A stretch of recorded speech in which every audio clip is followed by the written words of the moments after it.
Doctor Ananya Kapoor अपने शांत स्वभाव और मजबूत हाथों के लिए मशहूर थीं। उनके मरीज उनके आसपास एक अलग ही सुकून महसूस करते थे। एक हृदय रोग विशेषज्ञ होने के नाते उनकी दुनिया दिल की धड़कन के इर्द गिर्द ही घूमती थी। ये एक ऐसी दुनिया थी जिसे वो समझती थीं, जिसमें वो माहिर थीं। अनन्या ने अपनी जिंदगी अपने पेशेंट्सों को समर्पित कर दी थी, अक्सर अपनी जिंदगी की खुशी को दांव पर लगाकर। उन्हें लगता था प्यार एक कहुशी है जिसे वो अपनी जिंदगी में ला नहीं सकती। उनका हर दिन बहुत लंबा होता था। पेशेंट्सों को देखना, उनसे बात करना और मशीनों की आवाजें, यही सब था उनकी जिंदगी में। अस्पताल के इस माहौल में ही अनन्या खुश थीं। अपने रोज के कामों में ही उन्हें सुकून मिलता था। फिर भी उनके मन के किसी कोने में कुछ और पाने की चाह थी। एक ऐसी चाहत जिसे वो अगले मरीज की फाइल या किसी रिसर्च पेपर में खोकर दबा देती थी। डॉक्टर अर्जुन मेहता का आना मानो अस्पताल के लिए एक नई हवा का झोंका था। एक मशहूर हृदय शल्य चिकित्सक, वो अपने हुनर और अपने आकर्षण के लिए जाने जाते थे। उनके पर्सनालिटी में एक अलग ही जान थी जो लोगों को अपनी ओर खींचती थी। अनन्या उन्हें दिलचस्प तो पाती थी, पर उनसे दूरी बना के रखती थी। उनके पास किसी भी तरह का डिस्ट्रैक्शन नहीं चाहती था, खासकर अर्जुन जैसे किसी से तो बिल्कुल नहीं। पर उनकी मुलाकातें होती रहती थीं, ऑपरेशन के दौरान, मीटिंग्स में, यहाँ तक कि अस्पताल के कैफेटेरिया में भी। अर्जुन अनन्या का शांत स्वभाव और अपने काम के लिए उनकी लगन देखकर उनकी ओर आकर्षित होते चले गए। अनन्या उन्हें बाकी सबसे हटकर लगती थी, उनके लिए एक सुखद बदलाव। अर्जुन अक्सर उनसे बात करने की कोशिश करते। उनके मजाकिया स्वभाव और अनन्या के गंभीर स्वभाव में एक अजीब सा मेल था। जैसे जैसे वो मिलकर मुश्किल केसेस पर काम करते, अनन्या ने अर्जुन का एक अलग ही पहलू देखा। एक काबिल सर्जन होने के साथ साथ वो एक दयालु डॉक्टर भी थे जिन्हें सच में अपने पेशेंट्सों की फिक्र थी। घंटों वो ऑपरेशन के तरीकों पर बहस करते। मेडिसिन के लिए उनका ये साझा जुनून उनके बीच एक नया ही रिश्ता बना रहा था। अनन्या को अब अर्जुन से बात करने का इंतजार रहने लगा था। उनकी मौजूदगी से उनका दिन बन जाता था। वहीं दूसरी तरफ अर्जुन अनन्या के तेज दिमाग और काम के प्रति उनकी लगन देखकर हैरान थे। वो उनकी समर्पण भावना की दाद देते थे, उनकी वो क्षमता जिससे वो सबसे पहले अपने पेशेंट्सों को रखती थी। वो उनकी आंखों में छुपा अकेलापन देख सकते थे, उनकी थकावट जो उनकी नींद और खाना छूटने की कहानी बयान करती थी। वो उस डॉक्टर के पीछे छुपी औरत को जाना चाहते थे, उसकी शांत शख्सियत के पीछे छुपी उनकी जिंदगी की कहानी को। जिंदगी हमेशा कुछ ना कुछ करती रहती है और यहाँ भी उसने अनन्या के साथ ऐसा ही किया। उनकी माँ, जो उनका एकमात्र परिवार थी, उन्हें दिल की बीमारी हो गई। डर और लाचारी ने अनन्या को घेर लिया, मानो वो डूब ही जाएंगी। अर्जुन ने उन्हें अस्पताल के प्रार्थना स्थल में पाया, बिल्कुल टूटी हुई। उन्होंने चुपचाप अनन्या की सारी बातें सुनी, बिना किसी जजमेंट के उन्हें सहानुभूति और सहारा दिया। वो उनके लिए एक सहारे की तरह बन गए। मुश्किल समय में उनकी टकाट, उन्होंने अनन्या को इस मुश्किल समय से निकलने में मदद की। हर समय उनके साथ रहे, कभी उन्हें समझाते तो कभी चुपचाप उनके साथ खड़े रहते। अनन्या, जो हमेशा ही मुश्किलों का डटकर सामना करती थीं, खुद को अर्जुन पर निर्भर पा रही थीं। उनकी मौजूदगी ही उनके लिए सुकून थी, उनका साथ ही उनके लिए तूफान में एक कश्ती की तरह था।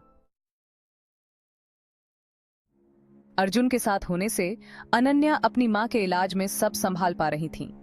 वो हर बातचीत, हर प्रक्रिया में मौजूद थे। उनका साथ ही अनन्या को शांत रखता था। उनकी माँ अर्जुन को बहुत पसंद करती थीं, अक्सर उनकी अच्छाई और मजाकिया स्वभाव की तारीफ करती थीं। अनन्या खुद भी ये सब महसूस कर रही थीं। माँ के साथ अर्जुन का व्यवहार देखकर उनका दिल भी पिघल रहा था। एक रात जब अनन्या अपनी माँ के पास ही थीं, अर्जुन उनके साथ ही रुके। उन्होंने अपने सपनों, अपने डर, अपने भविष्य के बारे में बातें की।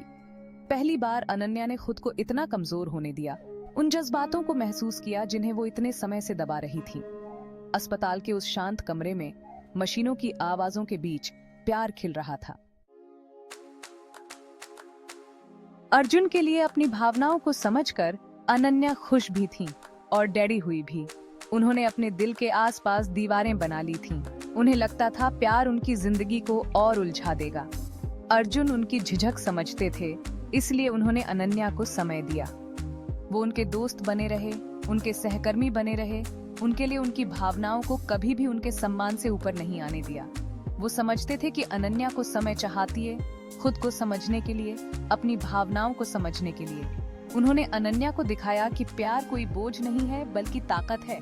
उन्होंने साबित किया कि प्यार और जुनून एक साथ रह सकते हैं, जरूरी नहीं कि किसी एक को ही चुना जाए। एक मेडिकल कॉन्फ्रेंस के दौरान जब वो एक नई प्रक्रिया के बारे में बात कर रहे थे जिसे उन्होंने मिलकर तैयार किया था, अनन्या ने आखिरकार अपनी भावनाओं को स्वीकार कर लिया। अर्जुन को देखते हुए, जिनके चेहरे पर जुनून और ज्ञान साफ झलक रहा था, अनन्या को एहसास हुआ कि वो अब और खुद को नहीं रोक सकती। ऑपरेशन थिएटर से लेकर जिंदगी की मुश्किलों तक उनका ये साथ प्यार में बदल गया था। प्रेजेंटेशन के बाद तालियों और बधाइयों के बीच अनन्या ने हिम्मत करके एक कदम बढ़ाया। उन्होंने अर्जुन को अपने दिल की बात बताई। धीमी आवाज में उनका दिल जैसे ढोल की तरह धड़क रहा था। उन्हें राहत मिली जब अर्जुन ने भी अपनी भावनाओं का इजहार किया। उनकी आंखों में जो प्यार और गर्माहट थी, वो सब कुछ कह रही थी। अपनी भावनाओं को स्वीकार करने के बाद जिंदगी आसान तो नहीं हुई थी। उन्हें अभी भी जिंदगी में कई चुनौतियों का सामना करना पड़ता था, व्यक्तिगत और पेशेवर दोनों तरह से। लेकिन अब वो इन सब का सामना साथ मिलकर कर रहे थे। अर्जुन के अटूट समर्थन ने अनन्या को अपनी सीमाओं को तोड़ने, अपने करियर में नई ऊंचाइयों को हासिल करने की ताकत दी। बदले में अनन्या अर्जुन का सहारा बनी, उन्हें जिंदगी में संतुलन बनाए रखने की याद दिलाती रही। उन्होंने अपने रिश्ते की पेचीदगियों को समझना सीखा, एक दूसरे के सपनों और आकांक्षाओं का समर्थन किया। उन्होंने महसूस किया कि प्यार एक स्वस्थ दिल की तरह होता है, इसे भी बढ़ाने के लिए देखभाल और ध्यान की जरूरत होती है। और वो दोनों ही इस प्यार को बढ़ाने के लिए तैयार थे जो उनके बीच था। अनन्या का हमेशा से एक सपना था, अस्पताल की दीवारों से परे एक सपना। उनका सपना था एक किताबों की दुकान खोलने का, किताबों के प्रेमियों के लिए एक जगह जहां कहानियां जीवंत हो जाएं। अर्जुन को जब उनके इस सपने के बारे में पता चला तो उन्होंने पूरा साथ दिया।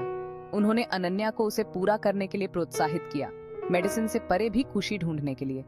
उन्होंने अनन्या को दुकान के लिए एक अच्छी जगह ढूंढने में मदद की, शहर के एक शांत कोने में एक छोटी सी खूबसूरत जगह। उन्होंने अपना खाली समय दुकान को नया बनाने में बिताया। उनकी हंसी खाली दुकान में गूंजती रहती थी। अनन्या के लिए किताबों की दुकान उनकी तरक्की का प्रतीक थी, अपने आराम क्षेत्र से परे जाकर जिंदगी को अपनाने की इच्छा का प्रतीक थी। और अर्जुन के लिए ये उनके प्यार का प्रमाण था, एक साझा सपना जो उन्हें और भी करीब ले आया। जिस दिन किताबों की दुकान खुली, अनन्या को एक अलग ही तृप्ति महसूस हुई। पुरानी किताबों की खुशबू और ग्राहकों के खिले चेहरों से घिरी, उन्हें एहसास हुआ कि उन्हें अपनी जिंदगी का मकसद मिल गया है। अर्जुन उनके साथ थे, उनकी आंखों में प्यार और गर्व साफ दिखाई दे रहा था। उन्होंने तो मेडिकल किताबों के लिए भी एक खास जगह बनवाई थी जो उनके साझा जुनून की निरंतर याद दिलाती थी। किताबों की दुकान उनका आश्रय स्थल बन गई, एक ऐसी जगह जहां वो अस्पताल में लंबे दिन के बाद आराम कर सकते थे। अनन्या अक्सर अर्जुन को किताबों की अलमारियों में खोया हुआ पाती। उनकी भौहें तब सिकुड़ी होती थीं जब वो किसी मेडिकल जर्नल में खोए होते थे। बदले में अर्जुन भी अनन्या को ग्राहकों के साथ बातचीत करते देखते रहते थे। जब वो किताबों के लिए अपने प्यार के बारे में बात करती थीं, तो उनका चेहरा खिल उठता था। सालों बाद डॉक्टर अनन्या कपूर मेहता एक सफल हृदय रोग विशेषज्ञ, एक प्यारी पत्नी और एक किताबों की दुकान की मालिक थीं। उन्होंने सीखा था कि जिंदगी का मतलब अपने जुनून को चुनना नहीं है, बल्कि उनके बीच सामंजस्य बैठाना है। अर्जुन के साथ उनकी प्रेम कहानी इस विश्वास का प्रमाण थी, एक प्रेम कहानी जो उनके दिल की हर धड़कन में लिखी थी। उनकी ये यात्रा इस बात की याद दिलाती है कि प्यार सबसे अप्रत्याशित जगहों पर भी खिल सकता है, कि जिंदगी की भागम भाग के बीच भी दो दिल अपनी लय पा सकते हैं। और जैसे ही वो हाथों में हाथ डाले सूर्यास्त की ओर बढ़ते हैं, उनकी प्रेम कहानी आशा की किरण बिखेरती रहती है, उन लोगों के लिए जो इस व्यस्त दुनिया में प्यार और खुशी की तलाश में हैं।